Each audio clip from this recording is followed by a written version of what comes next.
सतनाम करता पुरख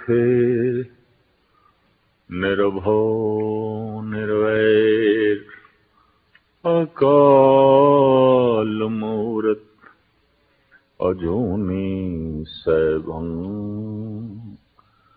गुरु प्रसाद।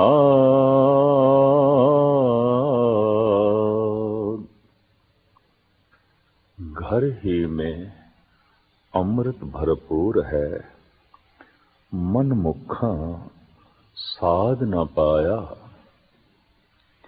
ज्यों कस्तूरी मिर्ग न जाने, भ्रम दा भरम भुलाया।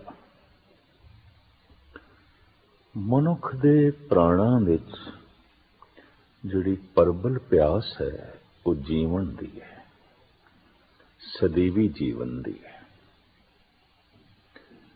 फिर जीवन तो बाद जीवन लई सारियां लोड़ां सारियां मंगां, लेकिन प्रबल ते प्रथम प्यास जीवन दी है। भय भी केवल मौत दा ही है, और कोई भय नहीं। जिथे भी मनुख भयभीत होवे, समझ लो कुछ ना कुछ इस दे खत्म होने वाला है या खत्म होने की संभावना। भय उसे दे चाहत लालसा जीवन दी और प्रबल भय मौत दा। जे भारत दे सनातन चिंतन नूं वेखीए, उपनिषदां दे ऋषियां नूं वेखीए, पुराणिक प्रसंगां नूं देखीए, तो जीवन दा दाता विष्णु, मौत दे देण वाला शिव जी। ब्रह्मे ने संसार बनाया, उदा कोई मंदिर नहीं, बन गया संसार सो बन गया, जन्म हो गया सो हो गया।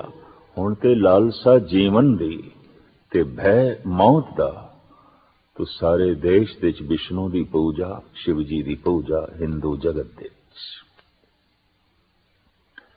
विष्णु नाल लक्ष्मी है, जीवन ते जीवन दियां सारियां लोड़ां दी पूर्ति। पर शिव जी दे गले विच ते फनीर नाग ने, मुर्दियां दी खोपड़ियां दी माला है। शमशान घाट दा शिव जी दा वसेवा है। मौत दा देवता शमशान नाल संबंधित है। जीवन दा देवता लक्ष्मी नाल, पदार्थां नाल संबंधित है। एक प्रतीक है। लालसा प्रबल जीवन दी है, भय प्रबल मौत दा है। जीवन दे देवते दी पूजा इस वास्ते जीवन बनिया रहे, बनिया रहे, बनिया रहे। मौत दे देवते दी पूजा इस वास्ते कि कम से कम मौत साडे घर ना आवे। एक दी पूजा इस वास्ते तू साडे घर आ, क्योंकि उस नाल लक्ष्मी है। एक दी पूजा इस वास्ते कम से कम तू साडा घर छोड़ दें, क्योंकि तेरे गले विच सप ने, मुर्दियां दी खोपड़ी है, और तेरा वसेबा शमशान दा है। बहुत सुंदर ये प्रतीक चुनिया। मनुख दी कमजोरियां नूं खूब समझिया ते नापिया गया। लालसा जीवन दी है और भय केवल मौत दा है। मनुख कितना जीवना चाहता है, कितनी जीवन दी लालसा है। गुरु नानक देव जी महाराज ने बड़ा सुंदर चित्रण किया है। जे जुग चारे आर जा, होर दसोणी हो रहे। जे किधरे उम्र 4 जुगां दी हो जाए, ਲੱਖਾਂ ਸਾਲ ਦੀ ਹੋ ਜਾਏ ਤੇ ਫਿਰ ਹੋਰ 10 ਗੁਣਾ ਵੱਧ ਹੋ ਜਾਏ, ਹੋਰ 10 ਹੋਣੀ ਹੋਏ, ਸਿਰਫ ਜੀਵਨ ਹੀ ਇਤਨਾ ਲੰਬਾ ਨਾ ਹੋਵੇ, ਨਵਾਂ ਖੰਡਾਂ ਵਿੱਚ ਜਾਣੀਏ ਨਾਲ ਚਲੇ ਸਭ ਕੋਏ। ਨੌ ਖੰਡ ਪ੍ਰਿਥਵੀ ਵਿੱਚ ਪੂਜਾ ਤੇ ਪ੍ਰਤਿਸ਼ਠਾ ਹੋਵੇ, ਪ੍ਰਤਿਭਾਸ਼ਾਲੀ ਹੋਵੇ, ਜਾਣਿਆ ਜਾਏ, ਸਮਝਿਆ ਜਾਏ, ਪੂਜਿਆ ਜਾਏ, ਸਤਿਕਾਰ ਲਈ ਸਾਰੇ ਪ੍ਰਤਿਸ਼ਠਿਤ ਲੋਕ ਨਾਲ ਚੱਲਣ ਤੇ ਸਨਮਾਨ ਦੇਣ। ਮਹਾਰਾਜ ਨੇ ਮਨੁੱਖ ਦੀ ਇਸ ਮੰਗ ਨੂੰ ਬੜੇ ਸੋਹਣੇ ਢੰਗ ਨਾਲ ਸਮਝਿਆ ਤੇ ਬਿਆਨ ਕੀਤਾ ਹੈ। ਨਵਾਂ ਖੰਡਾਂ ਵਿੱਚ ਜਾਣੀਏ ਨਾਲ ਚਲੇ ਸਭ ਕੋਏ, ਚੰਗਾ ਨਾਮ ਰਖਾਏ ਕੇ ਜਸ ਕੀ ਰਥ ਜਗ ਲੈ। ਪ੍ਰਾਣਾਂ ਦੇ ਚ ਹੋਰ ਵੀ ਪਿਆਸ ਹੈ, ਸਾਰੇ ਮੈਨੂੰ ਚੰਗਾ ਚੰਗਾ ਕਰਕੇ ਆਖਣ, ਮਹਾਨ ਆਖਣ, ਪੂਜਨ। ਪਰ ਜੇ ਤਿਸ ਨਦਰ ਨਾ ਆਵਈ ਤਾਂ ਬਾਤ ਨਾ ਪੁੱਛੇ ਕਿ ਜੇ ਨੌ ਖੰਡ ਪ੍ਰਿਥਵੀ ਦੇ ਮਨੁੱਖਾਂ ਦੀ ਨਿਗਾਹ ਦੇ ਥੱਲੇ ਵੀ ਕੋਈ ਆ ਜਾਏ, ਲੱਖਾਂ ਸਾਲ ਦੀ ਉਸ ਦੀ ਆਯੂ ਹੋ ਜਾਏ, ਜੇ ਪ੍ਰਮਾਤਮਾ ਦੀ ਨਿਗਾਹ ਦੇ ਥੱਲੇ ਨਹੀਂ ਆਇਆ ਤਾਂ ਕੁਛ ਵੀ ਨਹੀਂ, ਕੁਛ ਵੀ ਨਹੀਂ, ਕੁਛ ਵੀ ਨਹੀਂ। ਦਰਅਸਲ ਲੰਬੇ ਜੀਵਨ ਦੀ ਲਾਲਸਾ ਤੇ ਭੈ ਮੌਤ ਦਾ ਬਸ ਇਨ੍ਹਾਂ ਹੀ ਦੋਹਾਂ ਉਲਝਣਾਂ ਵਿੱਚ ਮਨੁੱਖ ਦਾ ਜੀਵਨ ਬਤੀਤ ਹੁੰਦਾ ਹੈ, ਔਰ ਬਾਰ-ਬਾਰ ਬਤੀਤ ਹੁੰਦਾ ਹੈ, ਬਾਰ-ਬਾਰ ਜੰਮਦਾ ਹੈ। ਜੀਵਨ ਦੀ ਲਾਲਸਾ ਤੇ ਮਰਨ ਦੇ ਭੈ ਵਿੱਚ ਇੱਕ ਦਿਨ ਮਰ ਜਾਂਦਾ ਹੈ, ਖਤਮ ਹੋ ਜਾਂਦਾ ਹੈ। ਆਦਿ ਕਾਲ ਤੋਂ ਮਨੁੱਖ ਦੀ ਤਲਾਸ਼ ਰਹੀ ਹੈ ਅੰਮ੍ਰਿਤ ਦੀ, ਅੰਮ੍ਰਿਤ ਮ੍ਰਿਤਯੂ ਤੋਂ ਰਹਿਤ, ਜਿਸ ਵਿੱਚ ਮੌਤ ਨਹੀਂ। ਕੋਈ ਐਸੀ ਔਸ਼ਧੀ, ਕੋਈ ਐਸਾ ਜਲ, ਕੋਈ ਐਸੀ ਜੜੀ ਬੂਟੀ, ਕੋਈ ਐਸੀ ਸੌਗਾਤ ਕਿਧਰੋਂ ਪ੍ਰਾਪਤ ਹੋਵੇ ਜਿਸ ਨਾਲ ਮੌਤ ਨਾ ਆਵੇ। ਅੰਮ੍ਰਿਤ ਜੀਵਨ ਮ੍ਰਿਤੂ ਤੋਂ ਰਹਿਤ ਹੋ ਜਾਏ, ਜੀਵਨ ਅੰਮ੍ਰਿਤ ਹੋ ਜਾਏ। ਹਰ ਮਨੁੱਖ ਜੀਵਨ ਨੂੰ ਅੰਮ੍ਰਿਤ ਬਣਾਉਣਾ ਚਾਹੁੰਦਾ ਹੈ, ਔਰ ਹਰ ਮਨੁੱਖ ਹੀ ਕਿਉਂ, ਮੌਤ ਤੇ ਪਸ਼ੂ ਪਕਸ਼ੀਆਂ ਨੂੰ ਵੀ ਨਹੀਂ ਚਾਹੀਦੀ। ਉਹਨਾਂ ਦੇ ਅੰਦਰ ਵੀ ਭੈ ਤੇ ਸਿਰਫ ਇਸੇ ਦਾ ਹੀ ਹੈ। ਜੀਵਨ ਦੀ ਲਾਲਸਾ ਜੀਵਾਂ ਦੇ ਵਿੱਚ ਬੜੀ ਪ੍ਰਬਲ ਦਿਖਾਈ ਦਿੰਦੀ। ਅੰਮ੍ਰਿਤ ਦੀ ਚਾਹਤ, ਅੰਮ੍ਰਿਤ ਦੀ ਮੰਗ ਪ੍ਰਥਮ ਮੰਗ ਹੈ, ਸਿਰਮੌਰ ਮੰਗ ਹੈ, ਪ੍ਰਬਲ ਮੰਗ ਹੈ। ਸਤਿਗੁਰ ਦੀ ਬਾਣੀ ਦਾ ਫਰਮਾਨ, ਘਰ ਹੀ ਮੇ ਅੰਮ੍ਰਿਤ ਭਰਪੂਰ ਹੈ, ਮਨ ਮੁਖਾਂ ਸਾਧ ਨਾ ਪਾਇਆ, ਜਿਉ ਕਸਤੂਰੀ ਮਿਰਗ ਨਾ ਜਾਣੇ, ਭ੍ਰਮ ਦਾ ਭਰਮ ਭੁਲਾਇਆ। ਉਹ ਅੰਮ੍ਰਿਤ ਦਾ ਕੁੰਠ ਇਸੇ ਜੀਵਨ ਸਾਗਰ ਦੇ ਅੰਦਰ ਹੈ, ਔਰ ਇਸੇ ਜੀਵਨ ਦਾ ਰੇੜਕਾ ਪਾਣਾ ਪਏਗਾ। ਜਪ ਤਪ ਦੁਆਰਾ ਇਸੇ ਹੀ ਅੰਮ੍ਰਿਤ ਦੇ ਕੁੰਭ ਨੂੰ ਬਾਹਰ ਪ੍ਰਗਟ ਕਰਨਾ ਪਏਗਾ। ਇਸ ਅੰਮ੍ਰਿਤ ਦੇ ਕੁੰਭ ਨੂੰ ਕੋਈ ਪ੍ਰਗਟ ਕਰ ਸਕੇ, ਇਹਦੇ ਲਈ ਇੱਕ ਪ੍ਰੇਰਨਾ ਚਾਹੀਦੀ, ਜ਼ਿੰਮੇਵਾਰੀ ਚਾਹੀਦੀ, ਇਸ ਦੇ ਲਈ ਇੱਕ ਤੜਪ ਚਾਹੀਦੀ ਹੈ, ਇਸ ਦੇ ਲਈ ਸਾਧਨਾ ਚਾਹੀਦੀ ਹੈ। ਤੋ ਜੈਸੇ ਅਸੀਂ ਦੇਖਦੇ ਹਾਂ ਹੈਂਡ ਪੰਪ ਨੂੰ ਜਦ ਗੇੜਨ ਦੇ ਨਾਲ ਪਾਣੀ ਨਾ ਨਿਕਲੇ, ਉੱਪਰੋਂ ਪਾਣੀ ਪਾਉਂਦੇ ਹਾਂ, ਫਿਰ ਪਾਣੀ ਨਿਕਲਣਾ ਆਰੰਭ ਹੁੰਦਾ ਹੈ। ਆਦਿ ਕਾਲ ਤੋਂ ਮਹਾਂਪੁਰਸ਼ ਕੋਸ਼ਿਸ਼ ਕਰਦੇ ਰਹੇ ਨੇ ਬਾਹਰੋਂ ਅੰਮ੍ਰਿਤ ਪਿਲਾਉਣ ਦੀ, ਤਾਂ ਕਿ ਅੰਦਰ ਦਾ ਅੰਮ੍ਰਿਤ ਪ੍ਰਗਟ ਹੋ ਜਾਏ, ਬਾਹਰ ਆ ਜਾਏ। ਇੱਕ ਵਿਧੀ ਰਹੀ ਹੈ, ਬਾਹਰੋਂ ਅੰਮ੍ਰਿਤ ਦਾ ਸੰਬੰਧ ਸਥਾਪਨ ਕਰਕੇ ਜੀਵਨ ਦੇ ਅੰਦਰੋਂ ਅੰਮ੍ਰਿਤ ਨੂੰ ਪ੍ਰਗਟ ਕਰਨਾ, ਇਹ ਸਾਧਨਾ ਧਾਰਮਿਕ ਜਗਤ ਦੇ ਵਿੱਚ ਆਦਿ ਕਾਲ ਤੋਂ ਚਲੀ ਆ ਰਹੀ ਹੈ। ਆਬੇ ਹਯਾਤ ਅੰਮ੍ਰਿਤ, ਇਸ ਦੀ ਤਲਾਸ਼ ਆਦਿ ਕਾਲ ਤੋਂ ਚਲੀ ਆ ਰਹੀ ਹੈ ਔਰ ਇਹੀ ਪਿਆਸ ਮਨੁੱਖ ਦੇ ਪ੍ਰਾਣਾਂ ਵਿੱਚ ਹੈ। ਵੱਖ-ਵੱਖ ਰਹਿਬਰੀ ਪੁਰਸ਼ਾਂ ਨੇ ਆਪਣੇ ਢੰਗ ਨਾਲ ਜ਼ਰੂਰ ਐਸਾ ਜਲ ਜਿਸ ਵਿੱਚ ਉਹਨਾਂ ਨੇ ਮੰਤਰ ਪੜ੍ਹੇ, ਜਿਸ ਵਿੱਚ ਉਹਨਾਂ ਨੇ ਆਪਣੀਆਂ ਅਧਿਆਤਮਿਕ ਤਰੰਗਾਂ ਪ੍ਰਵੇਸ਼ ਕੀਤੀਆਂ, ਆਬੇ ਹਯਾਤ ਚਰਨਾਮ੍ਰਿਤ, ਇਸ ਤਰ੍ਹਾਂ ਦੀ ਪ੍ਰਥਾ ਬਹੁਤ ਲੰਬੇ ਸਮੇਂ ਤੋਂ ਚਲੀ ਆ ਰਹੀ ਹੈ। ਆਬੇ ਜ਼ਮਜ਼ਮ ਕਹਿ ਦਈਏ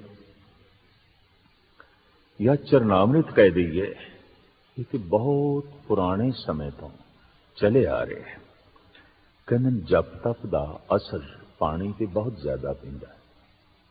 ਪਾਣੀ ਸਾਰਿਆਂ ਦੀ ਪਿਆਸ ਬੁਝਾਉਂਦਾ ਹੈ, ਪੀਣ ਦੇ ਕੰਮ ਆਉਂਦਾ ਹੈ, ਲੇਕਿਨ ਪਾਣੀ ਵਾਈਬ੍ਰੇਸ਼ਨ ਨੂੰ, ਅਧਿਆਤਮਿਕ ਤਰੰਗਾਂ ਨੂੰ ਖੁਦ ਪੀ ਜਾਂਦਾ ਹੈ। ਐਸਾ ਬਹੁਤ ਲੰਬੇ ਸਮੇਂ ਤੋਂ ਜਪੀਸ਼ਵਰ ਅਧਿਆਤਮੀ ਲੋਕਾਂ ਦੀ ਸਮਝ ਦੇ ਤੇ ਪਕੜ ਵਿੱਚ ਆਇਆ। ਫਿਰ ਇਹ ਵੀ ਦੇਖਿਆ ਗਿਆ ਕਿ ਜਿਸ ਮਨੁੱਖ ਦਾ ਜੀਵਨ ਅੰਮ੍ਰਿਤਮਈ ਹੋ ਗਿਆ, ਉਹ ਜਿੱਥੇ ਕਦਮ ਰੱਖਦਾ ਹੈ ਉਹ ਧੂੜ ਵੀ ਅਕਸੀਰ ਹੋ ਜਾਂਦੀ ਹੈ, ਉਹ ਚਰਨ ਧੂੜ ਵੀ ਮਹਾਨ ਹੋ ਜਾਂਦੀ ਹੈ, ਉਸ ਤੇ ਵੀ ਅਸਰ ਪੈਂਦਾ ਹੈ।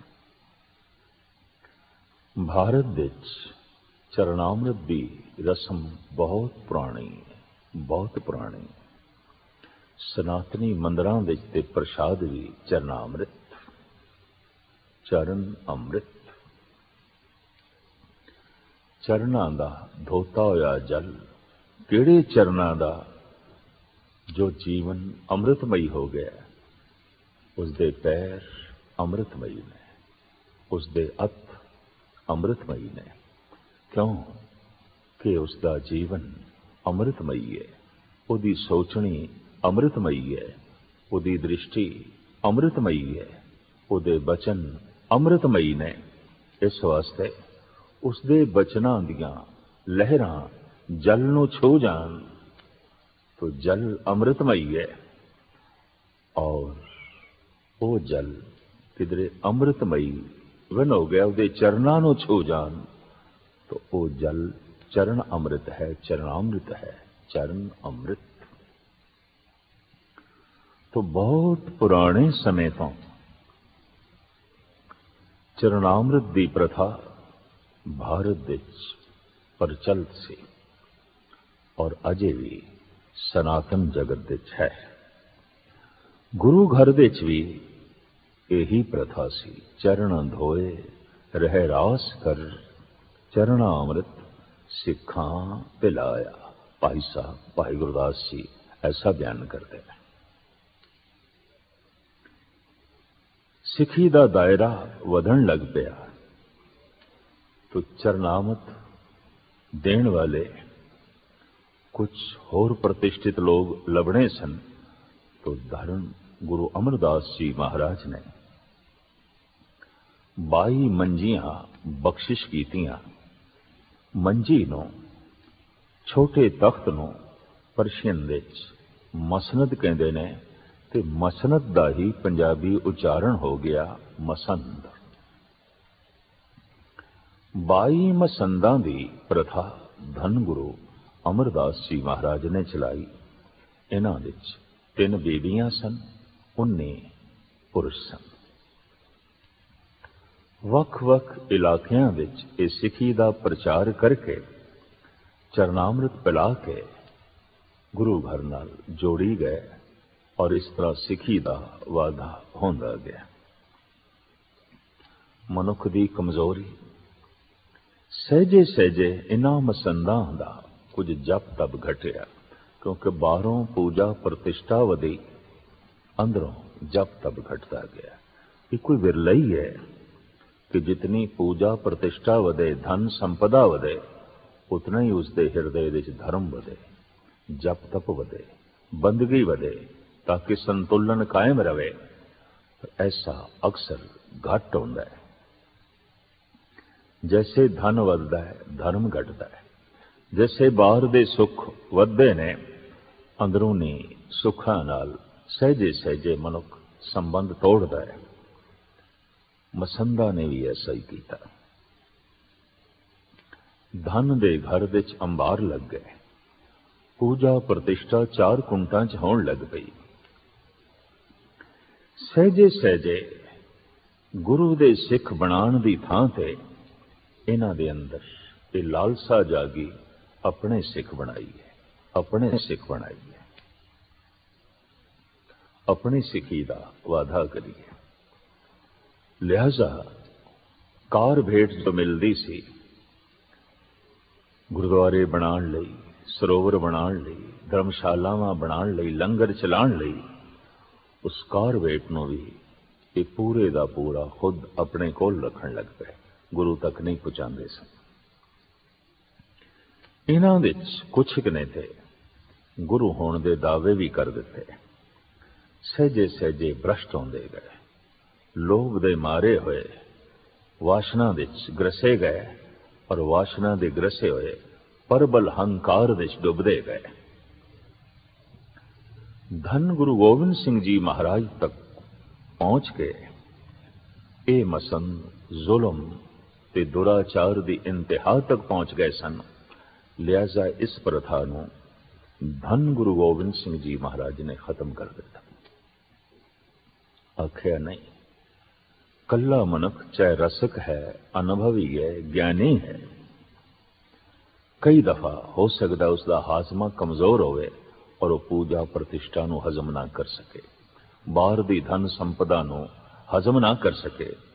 असी हुण भी देखते हैं जगत विच कोई मनुख मेहनत करके धन कमा ते लैंदा है, लेकिन धन की सही वरतों, धन की हिफाजत और धन का विस्तार, धन की वरतों किसी किसी नूं जो है आउंदी है।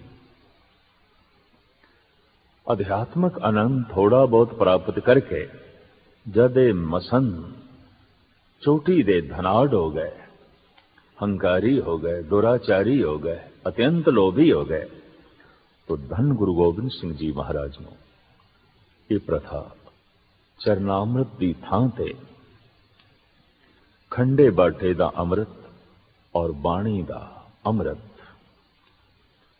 ये प्रचलित आपने किया, और ये अधिकार एक नूं नहीं पंजां नूं दिता। पंज आइंदा अमृत छकाया करनगे। किहड़े पंज? जो गुरु नूं प्यारे ने ते जिन्हां दे अंदर गुरु दा प्यार है, रोम रोम विच गुरु दा प्यार है।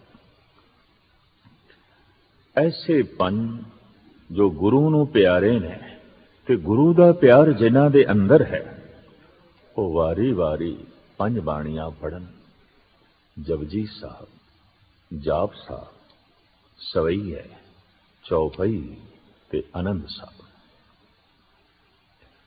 पंज अपनी दृष्टि नूं बाटे दे जो पानी है उस दे च रखन, ताकि हिरदे नूं जोड़ के पढ़ी हुई ये बाणी दृष्टि दे राही उस बाणी दा पानी विच प्रवेश करन, ताकि वह पानी पानी ना रहे, वो पानी अमृत बन जाए। हकीकत है हिरदे विच लोभ है, अखां दे राही प्रगट होंदा है। हिरदे विच वासना है, अखां दे राही प्रगट होंदा है। हिरदे विच परबल हंकार है, अखां राही प्रगट होंदा है। पर हिरदे विच वसी हुई बाणी होवे तो ये बाणी दा अमृत अखां दे राही बाहर प्रगट होंदा है, और उस अख नूं अगर एक टिक पानी विच रखिया जाए तो बाणी दा वो अमृत अखां दे राही पानी विच प्रवेश कर जाता है। इस तरह पंज प्यारे पंज बाणियां नूं पढ़ के अमृत नूं गुरु विधि अनुसार तैयार करते हैं।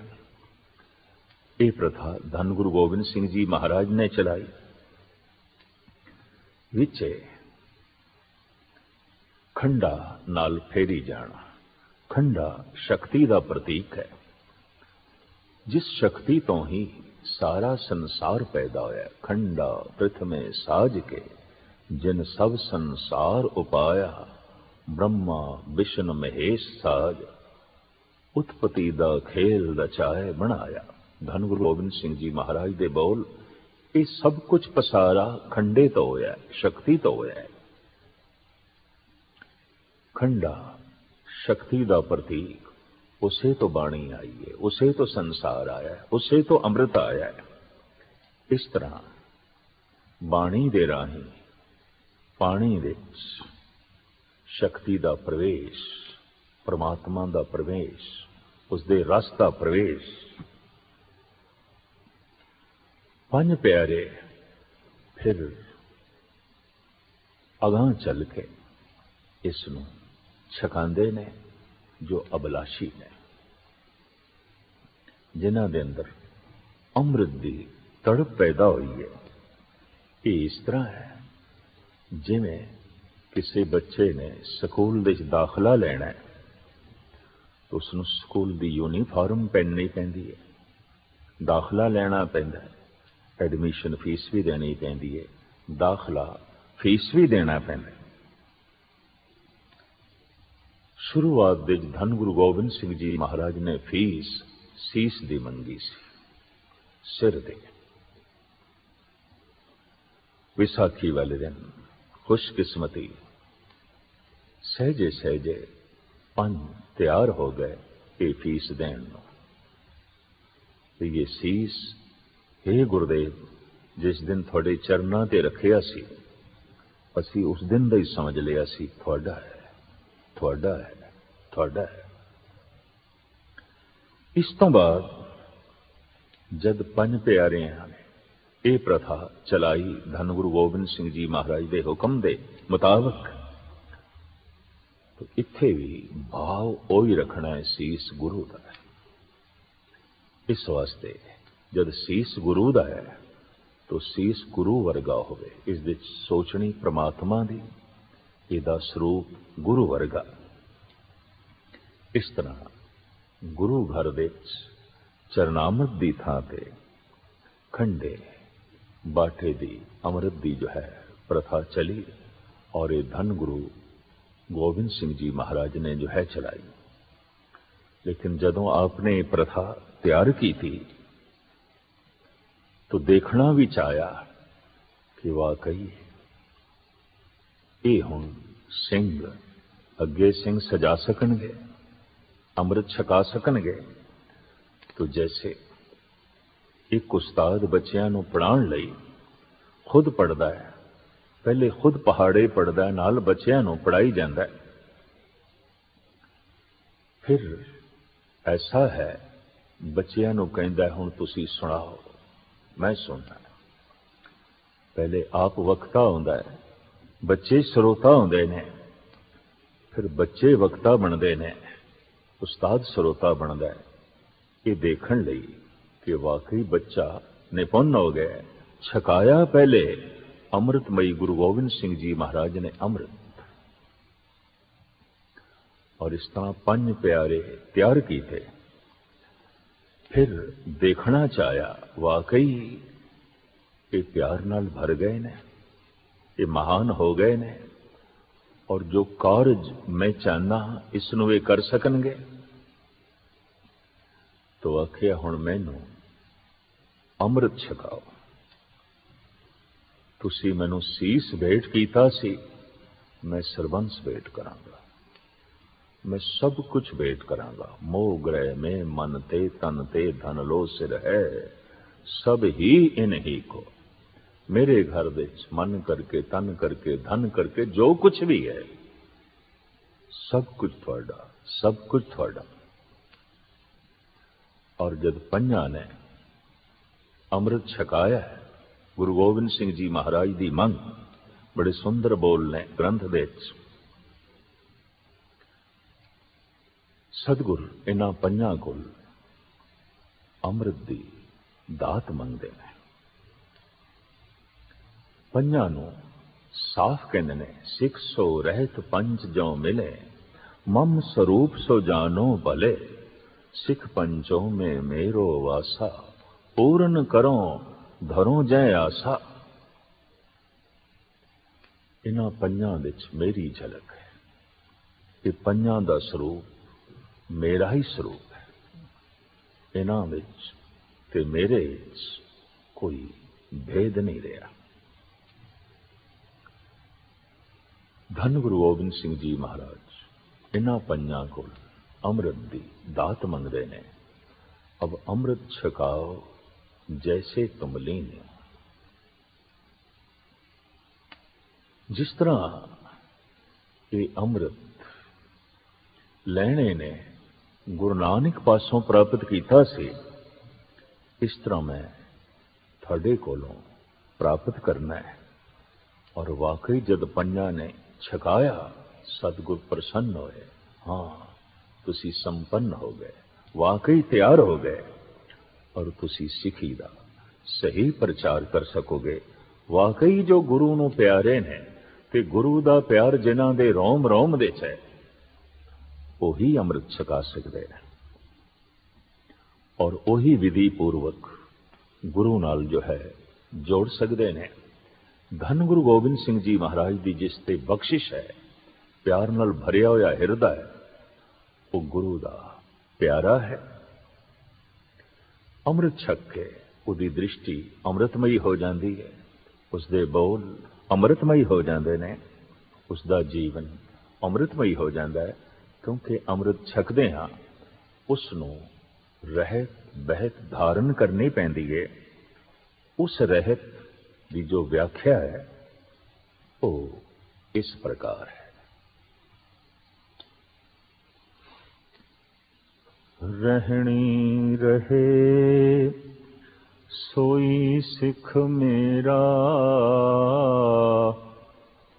ओ साहिब मैं उसका चेरा।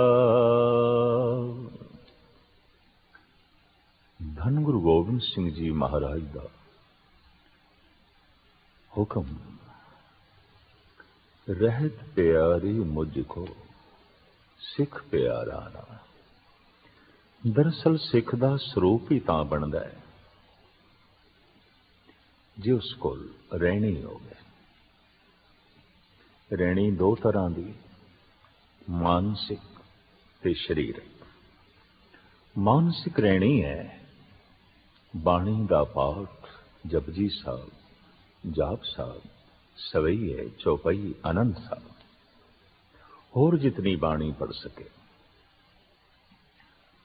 मूल मंत्र का जप एक ओंकार तो लैके गुर प्रसाद तक, वाहिगुरु वाहिगुरु वाहिगुरु मंत्र का जप 2 वक्त, 10 मिनट, 20 मिनट, आधा घंटा या जितना उसको समा। ये मानसिक रहत है। तन दुते पंज ककार, ये शरीरक रहत है। मन करके सिख बने, तन करके ये सिख बने, तो मानसिक ते शरीरक रहत चाहिए।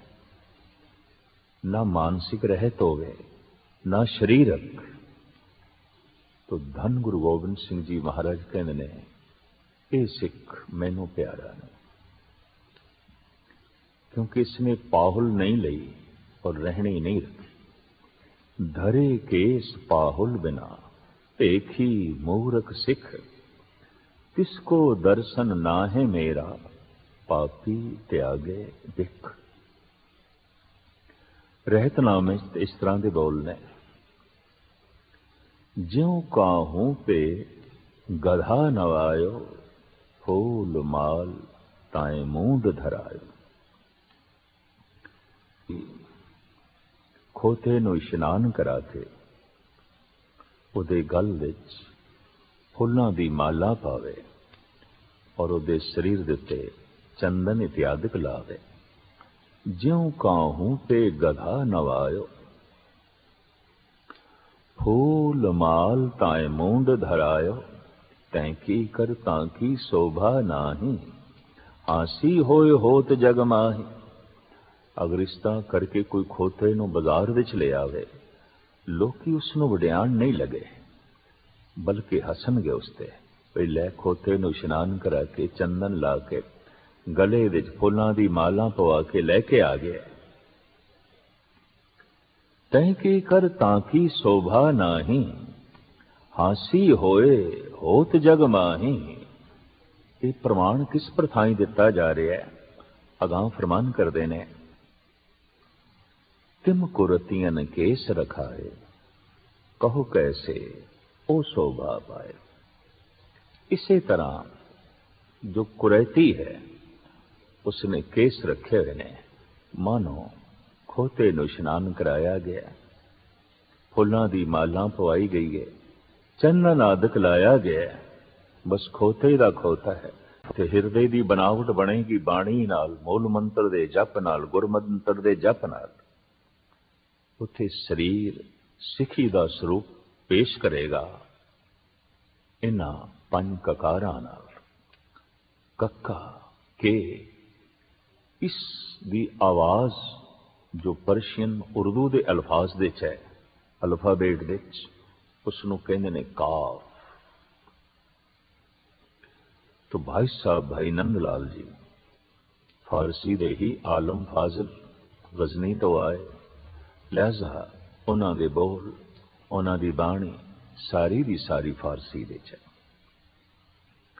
आप फरमान कर देने, निशाने सिखी ई पंज हरफ काफ। सिखी दियां पंज निशानियां पंज काफ दे हरफां दे च बंद ने। निशाने सिखी ई पंज हरफ काफ, कि हरगिज ना बाशद ई पंज माफ। इन्हां पंजां विचों एक भी निशानी नहीं। सिख हरगिज माफी दा ख्वाहिशगार नहीं बन सकता, उसनूं माफ नहीं किया जा सकता। केड़ियां पंज निशानियां? कड़ा कार दो काछ कंगा बिदा, बिना केस हेच अस्त ई जुमला निशा।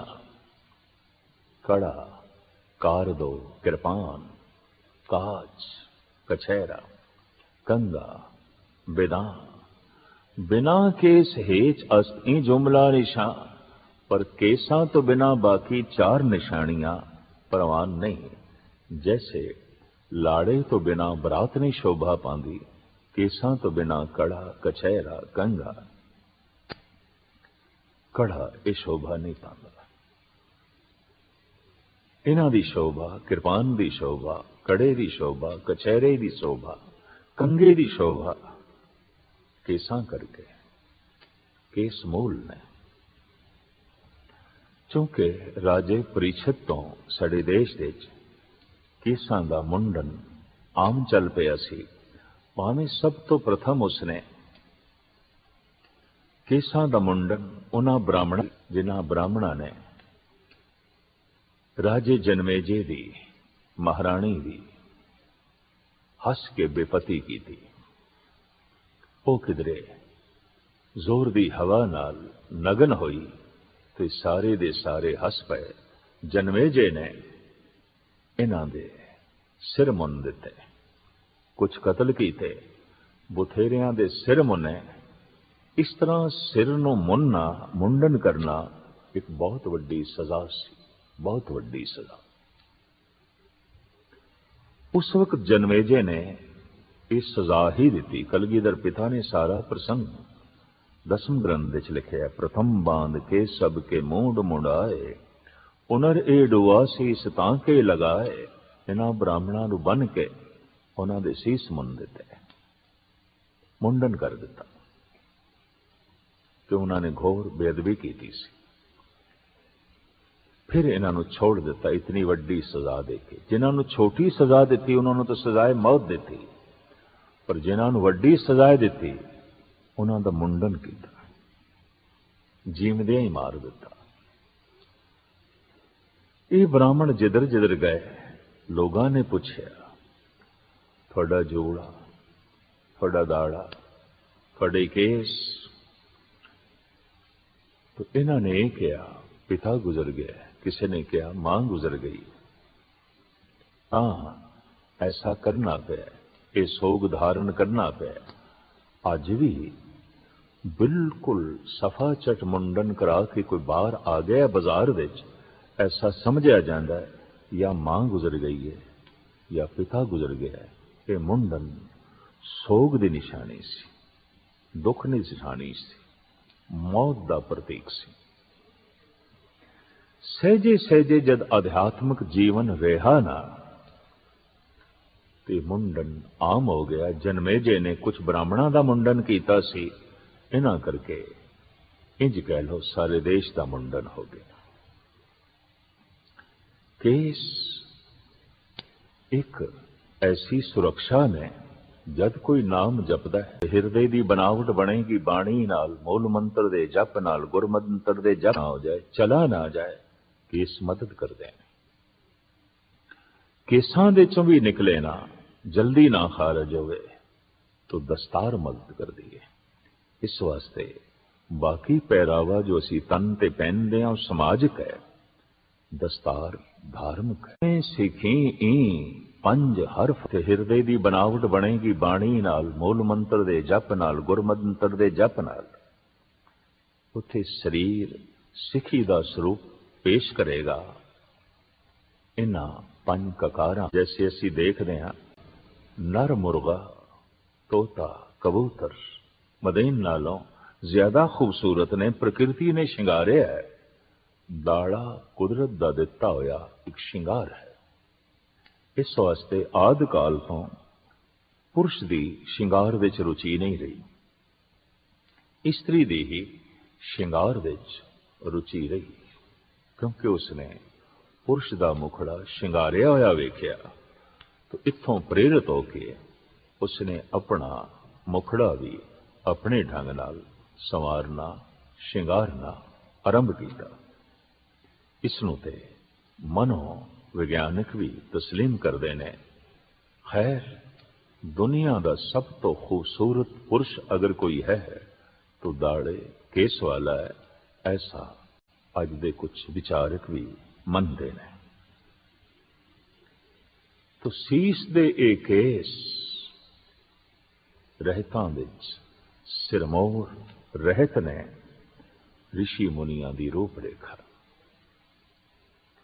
कड़ा सर्ब लो हर वक्त बदन नूं छूंदा रहे, इस नाल शरीर की आरोग्यता ते रहिंदी है, लेकिन खला विच जो अनंत बेशुमार मलीन रूहां घुम रही ने, उन्हां तो भी बचाव होंदा है। कई कोट भूत प्रेत सूकर मिर्गाज, तांत्रिक योगा खास करके काला तांत्रिक, इसका उस पुरुष उत्ते कोई असर नहीं जिसने अपने हाथ विच कड़ा पहनिया होया है। अज ते असी देखते हैं अनुमति भी है अपने छोटे छोटे बच्चों को कड़ा पहनाते हैं, ताकि किसी तंत्र विधि का या किसी रूह का परछावा इन्हां ते ना पवे। अज ते नवजायद बच्चे, नवे जन्मे बच्चों लई मावां कड़े मंगदियां ने, अनुमति है। ऐसा दिखाई दे रहा है कि सहजे सहजे शायद सारी दुनिया इस कड़े नूं धारण कर लवे। कड़ा दाएं हथ विच पाया जाता है। किसी भी काम नूं करन लगिया दायां हथ अगे आउंदा है। एक कड़ा प्रतीक है, तू गुरु दा सिख है और तेरे हथ विच गुरु की दिती हुई ये निशानी है। इस वास्ते तेरे हथ कदी गलत काम नूं नहीं पैने चाहिए। तो अमृत पीता है, अमृत छकिया है, लिहाजा तेरे इस हथ विच शराब की बोतल ना हो, तेरे हथ किसी ते जबर ना करन, तेरे हथ किसी का हक ना खोवन। तो गुरु की निशानी हथ विच पहनी हुई है। कछहरा एक ऐसा पर्दा और इसका इतना मनोविज्ञानक मन दे असर है कि सहजे सहजे अज ते सारी दुनिया ने धारण कर लिया है। भावें ਉਹ रूप ना होवे जो कलगीधर ने सानू दिता है, पर कुछ ना कुछ शहरे दी बनावट जैसा ही कचहरा सारी दुनिया ने अज धारण कर लिया है और इसनू शरीर दी और मन दी एक खास लोड़ समझ लिया गया। कंघा केसां दी सफाई लई ते है, लेकिन इस दे नाल जप तप करन तो बाद जो थोड़ी जियां दिमागी थकावट या शरीरक थकावट हो सकती है, इस कंघे दे बार बार सिर ते फेरन नाल मस्तक हौला हो जाता है और थकावट दूर हो जाती है और नाले केस संवर जाते। किरपान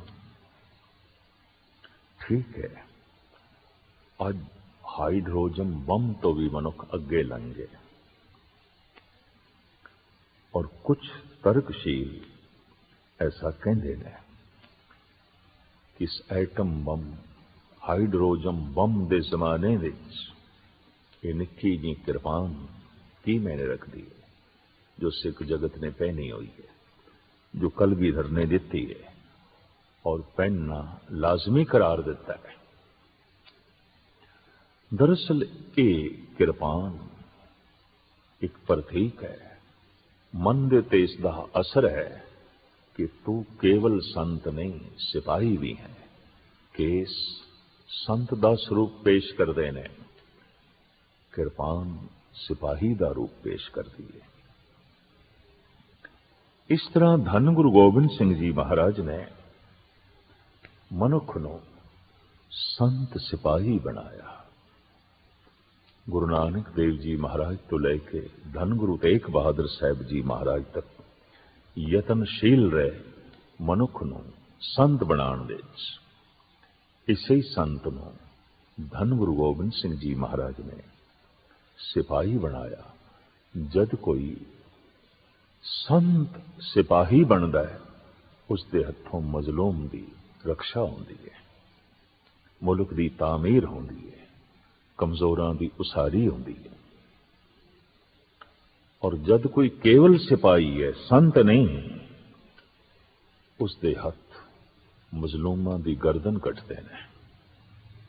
चीन के एक प्रसिद्ध संत ने कहा है, सिपाही दे सैनिक दे जिथे पैर जम जाते ने, टिक जाते ने, जमीनां उत्थे उजड़ जांदियां ने, बर्बाद हो जांदियां ने। सिपाही दे कदम बर्बादियां नूं जन्म देंदे ने, जन्म देंदे ने बर्बादियां नूं। अगर सिपाही संत पहले है तो उहदे कदमां नाल तामीर होंदी है मनुखता दी, उहदे कदमां नाल धरती जरखैज होंदी है। ठीक आख्या चीनी संत कन्फ्यूशस ने कि जिथे रुक जाते ने सैनिक दे पैर, सिपाही दे पैर, उत्थे कंडे ही कंडे रह जाते हैं, उजाड़ ही उजाड़ रह जाता है, बर्बादियां ही बर्बादियां जन्म लैंदियां ने। पर जिथे वो सिपाही जो संत पहले है, उहदे कदमां दे राही तामीर होंदी है, उहदे हत्थां दे राही उसारी होंदी है और धरती हरी भरी होंदी है। मनुख नूं इंसाफ मिलता है, कमजोर दी रक्षा होंदी है और जालिम दे पैर रुकते हैं। तो इस तरह धन गुरु गोबिंद सिंह जी महाराज ने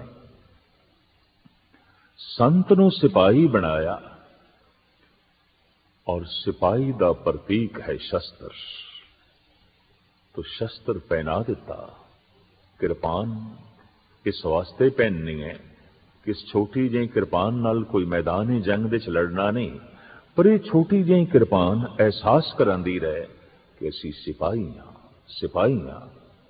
और इस तरह का अंदर वीर रस बनिया रहे तो फिर मनुख अपनी भी रक्षा कर सकता है, कौम की भी रक्षा कर सकता है, देश की भी रक्षा कर सकता है और किसी तरह का भी कोई हथियार होवे उस नाल रक्षा करेगा। लेकिन सिपाही होने का भाव तो बनिया रहे, अंदर वीर रस ते बनिया रहे, वो तो तां ही हो सकता है कि हर वक्त मनुख ने कोई शस्त्र पहने होवे। तो इस तरह किरपान पहनण दी धारण करन दी सानू ताकीद की गई।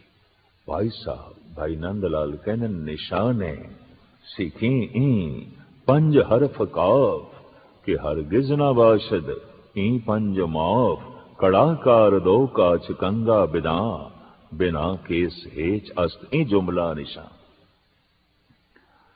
अज दे साइंस युग दे विज्ञानक युग दे तरक खड़ी होंदी है कि नाखून कटते हो ये भी प्राकृतिक ने ते की होया अगर केस कटे जा रहे हैं, की होया अगर केसां दा मुंडन है।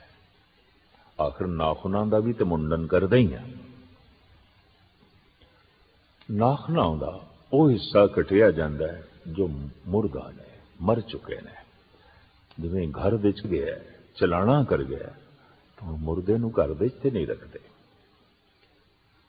और घर दे च रखांगे तो बदबू, घर दे च रखांगे तो गलाजत, घर दे च रखांगे तो सारा घर मरगट बनेगा। इस वास्ते मुर्दे नूं मरगट घाट ले जाते हैं और जला के खाक करते हैं। नाखून जो मुर्दा हो जाते ने मैल नाल भर जाते हैं और बीमारियां दे वो जन्मदाते बनते हैं। जिंदा नाखून हो जो मांस के नाल जुड़े हुए है, जिंदा है। उसनों कटांगे तो खून निकलेगा, उसनों कटांगे तो पीड़ होगी। और जो अगे वध चुके हैं मैल नाल भर गया ये तो मुर्दा है। इस नाखून नूं कटना मैल नूं कटना है, परे सुटना है। प्रकृति ने जब उसनों खत्म कर दिता है, मुर्दा कर दिता है, तो मुर्दा ते शरीर तो अंग तो एक पासे करना पएगा, जैसे घर दे वेड़े तो मुर्दे नूं एक पासे करते हैं। हाँ केस भी कुछ मरदे ने, पर सानू किस तरह पता चलेगा किहड़े केस मुर्दा हो चुके हैं, दाड़े दे किहड़े वाल मुर्दा हो चुके हैं, सिर दे किहड़े केस मुर्दा हो चुके हैं। ये साडे हत्थां नूं नहीं पता चलदा, ये कंगे नूं पता चलदा। जैसे जैसे असीं कंगा फेरदे हां मुर्दा केस झड़ जाते हैं, निकल जाते हैं। जैसे नाखून रोज वधदे ने रोज नवे केस पैदा होंदे ने और पुराने झड़ते हैं। ये केसां दा जन्म ते मरण जीवन भर चलदा रहिंदा है। कुछ ते सियाणे कहंदे ने कि मुर्दे दे भी केस वधदे ने और नाखून वधदे ने। खैर जो कुछ भी है, जो केस मुर्दा ने कंगे दे राही झड़ जाते ने, निकल जाते ने, और जो जिंदा ने वो सवर जाते ने, सवर जाते ने। प्रकृति केसां नूं एक सीमा तक रखती है, चाहे वो मुखड़े दे ने चाहे वो सिर दे ने। असीं देखदे हां जो केसां दा मुंडन करदे ने आखिरी दमां तक केस उन्हां दे वधदे ने। दाड़ा मुनिया चौथे पंजवें दिन फिर दाड़ा आ गया, फिर मुनिया चौथे पंजवें दिन फिर आ गया। लेकिन इस मुंडन नूं कोई छोड़ देवे तो दाढ़ी एक सीमा ते आके रुक जाती है और जीवन भर उत्थे ही जो है रुकी रहिंदी है। उस तो अगे जो है नहीं जाती। केस भावें नवे जन्म दे रहिंदे ने, मुर्दा झड़दे रहिंदे ने, लेकिन लंबाई एक सीमा तक ही आखिरी दमा तक जो है रहिंदी है। प्रकृति ने इस तरह नाप तोल के हर एक नूं जो है केस दिते हुए ने। केसां दा मुंडन प्रकृति नाल जंग है और इस जंग विच हार ही होंदी है, जित नहीं होंदी, क्योंकि आखिरी दमा तक केस निकलते रहंदे ने, वधदे रहंदे ने। जैसे जैसे सिर विच आत्म ज्योति खत्म होंदी गई, नाम अभ्यास खत्म होंदा गया, केसां दी कदर भी घटदी गई। अज भी असीं देखदे हां कि रामलीला विच राम पेश करना है, स्टेज ते विश्वामित्र नूं पेश करना है, विशिष्ट जी नूं पेश करना है, तो जूड़े भी चाहिए ने, दाड़ियां भी चाहिए ने। और अक्सर बाजार तो नकली जूड़े नकली दाड़ियां खरीद के लियाईਆਂ ਜਾਂਦੀਆਂ ਨੇ।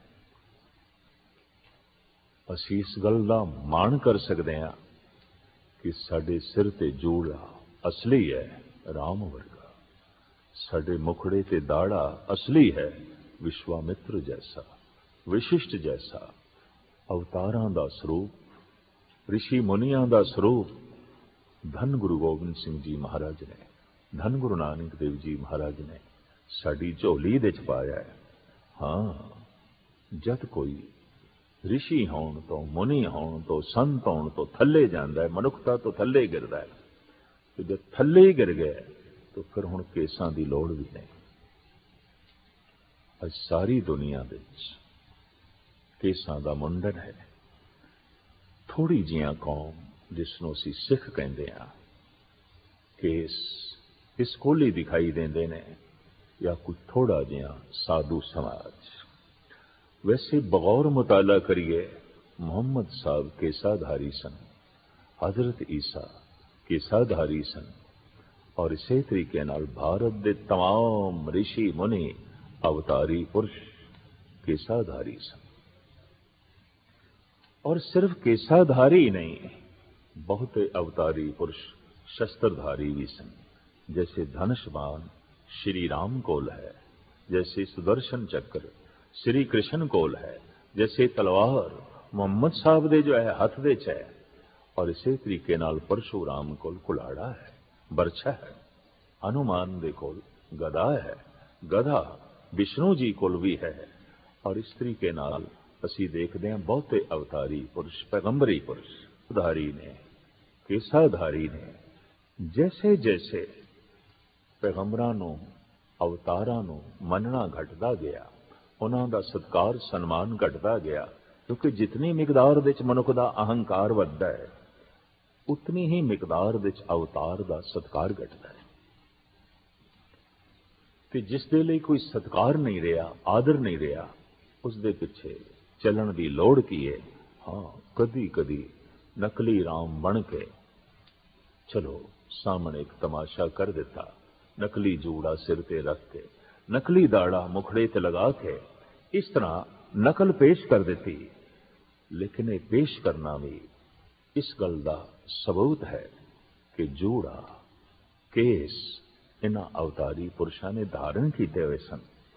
और जे इन्हां दी उस जमाने विच लोड़ सी तो अज भी लोड़ है।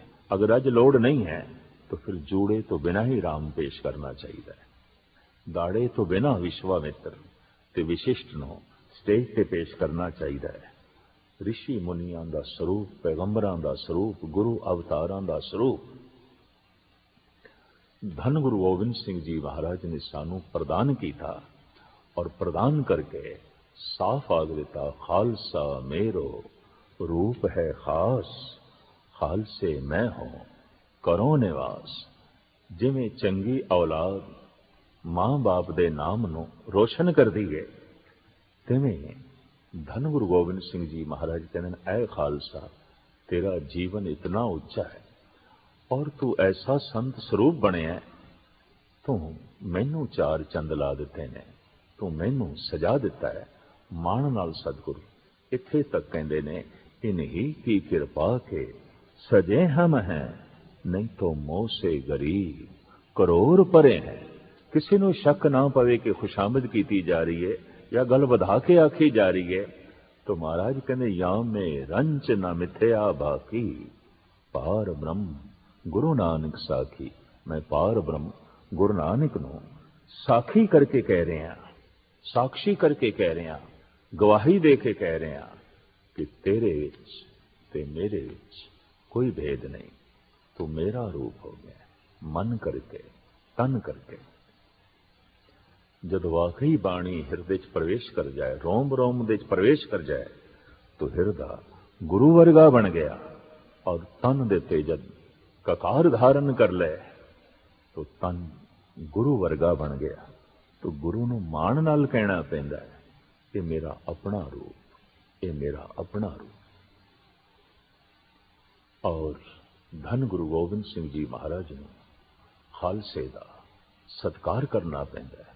ਖਾਲਸੇ ਨੂੰ ਸੱਜਣ ਕਹਿੰਦੇ ਨੇ, ਮਿੱਤਰ ਕਹਿੰਦੇ ਨੇ, ਗੁਰਪੂਰਾ ਕਰਕੇ ਕਹਿੰਦੇ ਨੇ, ਔਰ ਖਾਲਸੇ ਨੂੰ ਆਪਣਾ ਸਰੂਪ ਕਰਕੇ ਜੋ ਹੈ ਬਿਆਨ ਕਰਦੇ ਨੇ। ਧੰਨ ਗੁਰੂ ਗੋਬਿੰਦ ਸਿੰਘ ਜੀ ਮਹਾਰਾਜ ਦੀ ਇਹ ਅਮਰ ਦੇਨ, ਇਹ ਅਦੁੱਤੀ ਦੇਨ ਸਹਿਜੇ ਸਹਿਜੇ ਅੱਜ ਜਗਤ ਦੇ ਚਰਚਾ ਦਾ ਵਿਸ਼ੇ ਬਣੀ ਹੋਈ ਹੈ। ਲੇਕਿਨ ਸਹਿਜੇ ਸਹਿਜੇ ਸਤਿਗੁਰੂ ਦੀ ਇਸ ਦਾਤ ਨੂੰ ਧਾਰਨ ਕਰਨ ਦਾ ਵੀ ਮਾਹੌਲ ਬਣਨਾ ਆਰੰਭ ਹੋਇਆ ਹੈ। ਔਰ ਇੱਕ ਦਿਨ ਜ਼ਰੂਰ ਐਸਾ ਆਏਗਾ ਕਿ ਧੰਨ ਗੁਰੂ ਗੋਬਿੰਦ ਸਿੰਘ ਜੀ ਮਹਾਰਾਜ ਦੀ ਇਸ ਦੇਨ ਨੂੰ ਅਮਰ ਦੇਨ ਸਮਝ ਕੇ, ਪ੍ਰਕਿਰਤੀ ਦੀ ਦੇਨ ਸਮਝ ਕੇ, ਪ੍ਰਮਾਤਮਾ ਦੀ ਦੇਨ ਸਮਝ ਕੇ ਹਰ ਮਨੁੱਖ ਕਬੂਲ ਕਰੇਗਾ, ਅਪਣਾਏਗਾ। ਅਰਦਾਸ ਹੈ ਉਸ ਪਰਿਪੂਰਨ ਪ੍ਰਮਾਤਮਾ ਦੇ ਚਰਨਾਂ 'ਚ ਕਿ ਧੰਨ ਗੁਰੂ ਗੋਬਿੰਦ ਸਿੰਘ ਜੀ ਮਹਾਰਾਜ ਦੀ ਇਹ ਦਾਤ, ਗੁਰੂ ਨਾਨਕ ਦੀ ਇਹ ਬਖਸ਼ਿਸ਼ ਝੋਲੀ ਵਿੱਚ ਸੰਭਾਲ ਕੇ ਰੱਖ ਸਕੀਏ, ਤਾਂ ਕਿ ਗੁਰੂ ਨਾਨਕ ਧੰਨ ਗੁਰੂ ਗੋਬਿੰਦ ਸਿੰਘ ਜੀ ਮਹਾਰਾਜ ਸਾਡੇ ਤੇ ਮਾਣ ਕਰ ਸਕਣ ਔਰ ਮਾਣ ਨਾਲ ਕਹਿ ਸਕਣ, ਖਾਲਸਾ ਮੇਰੋ ਰੂਪ ਹੈ ਖਾਸ, ਖਾਲਸੇ ਮੈਂ ਹੂੰ ਕਰੋ ਨਿਵਾਸ। ਮੈਂ ਖਾਲਸੇ ਦੇ ਚਾਂ, ਖਾਲਸਾ ਮੇਰੇ ਵਿੱਚ ਹੈ। ਹੁਣ ਕੋਈ ਭੇਦ ਨਹੀਂ ਰਿਹਾ, और रंचक मात्र भी भेद नहीं रहा। या में रंच न मिथया भाखी, पार ब्रह्म गुरु नानक साखी।